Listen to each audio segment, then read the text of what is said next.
Sir, आज meeting में आप गए नीति आयोग में, क्या कुछ हिमाचल के लिए बातचीत हुई?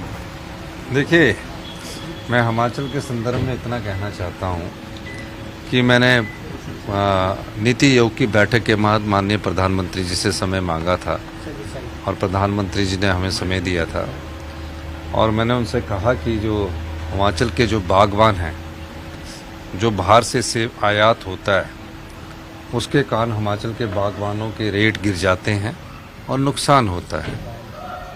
और तुर्की से और अजरबैजान से आने वाले सेब पर प्रतिबंध लगाने की बात की जाए तो उन्होंने कहा कि हम इस पर जो भी अभी फसल आएगी, हम ऐसी कोशिश करेंगे कि हिमाचल के बागवानों को नुकसान ना हो और किसी प्रकार से जो बाहर का सेब है, क्योंकि कुछ एग्रीमेंट्स होते हैं उसके अनुसार वो बात करेंगे, उसको हम कम करेंगे। तो मेरा मानना है कि इस दिशा में हमारे को सफलता मिली है। उसके अलावा मैंने माननीय प्रधानमंत्री जी से कांगड़ा एयरपोर्ट की बात की, कांगड़ा एयरपोर्ट के एक्सपेंशन की बात की। मैंने कहा कि हम 50% पैसा जो कांगड़ा की लैंड एक्विजिशन के लिए लगना है उसको हम 50% हम करेंगे, 50% माननीय प्रधानमंत्री जी आप खर्च करिए। और जब ये प्रोजेक्ट बनना होगा, 3 प्रोजेक्ट बनने होंगे, 3 पार्टी इसमें इन्वॉल्व होगी, एयरपोर्ट अथॉरिटी ऑफ इंडिया और हिमाचल प्रदेश सरकार और या कोई तीसरा प्राइवेट पार्टी है, तो इस प्रकार की लैंड पर एयरपोर्ट बनना चाहिए। इस संदर्भ में बात हुई और मैंने ये भी कहा कि जो हमारी पावर प्रोजेक्ट्स है, चाहे वो एनटीपीसी ने बनाया है, चाहे वो एनएचपीसी ने बनाया है, चाहे वो एसजेवीएनएल ने बनाया है, उसमें 12% फ्री रॉयल्टी उनके नेशनल पॉलिसी है। जो 12% फ्री रॉयल्टी मिलती है वो कंपनियां अपने प्रॉफिट से नहीं देती, वो कंज्यूमर के से लेकर देती है।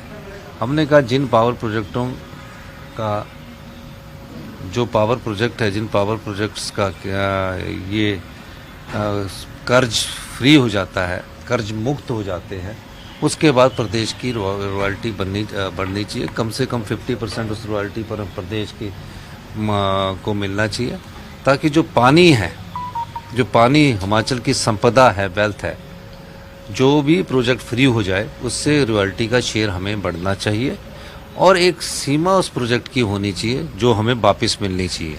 यानी कि 40 साल बाद वो स्टेट को वापस आना चाहिए और जब वो प्रोजेक्ट फ्री हो जाता तो उसके साथ 50% हमको रॉयल्टी मिलनी चाहिए।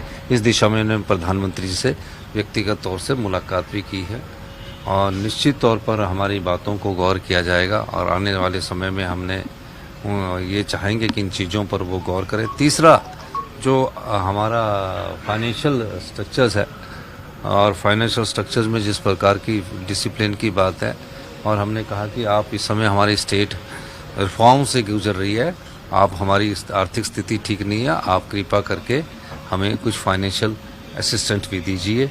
और निश्चित तौर पर हमने ये बातें उनके सामने रखी। नीति आयोग में भी यही कुछ कहा था या नीति आयोग में भी मैंने यही कहा था और उसमें आरडीजी कम हुई है।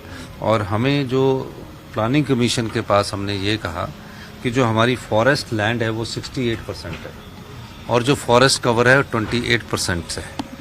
तो हमें सिर्फ जो उसके पॉइंट्स जो होते हैं पैरामीटर्स के हिसाब से फाइनेंस कमीशन के, उस पॉइंट्स के हिसाब से हमने कहा कि हमारे साथ जस्टिस नहीं हुआ। ये बात किसी ने 20-25 साल से उठाई नहीं थी, क्योंकि हमारे पास जो कोल्ड डेजर्ट है, लाहौल स्पीति, किन्नौर, जहाँ बर्फ होती स्नो, उसको फॉरेस्ट की डेफिनेशन में नहीं लेते थे।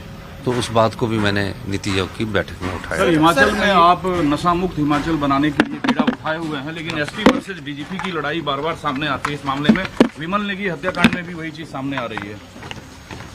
देखिए, मैं कहना चाहता हूँ कि अभी मैं शिमला जाऊँगा, शिमला जाकर जो भी स्थिति इसका आकलन करूँगा और मुझे ये भी पता नहीं, मैं नीति आयोग की बैठक में ऐसे निकला हूँ और आपने मुझे पकड़ लिया। जैसे मुझे कुछ पता लगेगा मैं आपसे बात करूँगा। हमारा जो मोबाइल था वो 5 बजे तक अंदर ही रखा हुआ, बाहर रखा हुआ था, हम मोबाइल भी नहीं ले गए। तो मुझे अभी चलते चलते पता लगी। जब तक मैं पूरी वारदात सुन नहीं लेता तब तक मैं क्या जवाब दूँ। धन्यवाद। मोदी जी ने विकसित भारत के साथ आए कि केंद्र के साथ उसी रफ्तार से सारे राज्यों को चलना होगा। देखिए, मतलब क्या संदेश, एक टूरिज्म डेस्टिनेशन डेवलप हो, ये भी कहा गया है। हमने जो उन्होंने कहा है, मैं आपको सिर्फ ये कहना चाहता हूँ, उन्होंने कहा कि टूरिज्म ग्लोबल डेस्टिनेशन डेवलप होना चाहिए। हम आत्मनिर्भर हिमाचल की परिकल्पना को लेकर आगे बढ़ रहे हैं और 2032 में हम प्रदेश को 2047 में तो देश विकसित बनेगा। हम 2032 तक अगर हमें हमारे अधिकार विद्युत परियोजना में मिल जाते हैं तो हमने उन्हें बताया है कि हम 2032 तक हिंदुस्तान का सबसे समृद्धशाली और अमीर राज्य बन जाएंगे। अब लड़ाई जो हमारी संपदा का शोषण हुआ है, उस शोषण के बाद अगर वो लाभ कमा रहे हैं और लाभ के बाद भी हिमाचल की जनता को अधिकार नहीं दे रहे हैं, तो उस संदर्भ में भी हमने उनसे बात की और मैंने नीति आयोग में बात उठाई।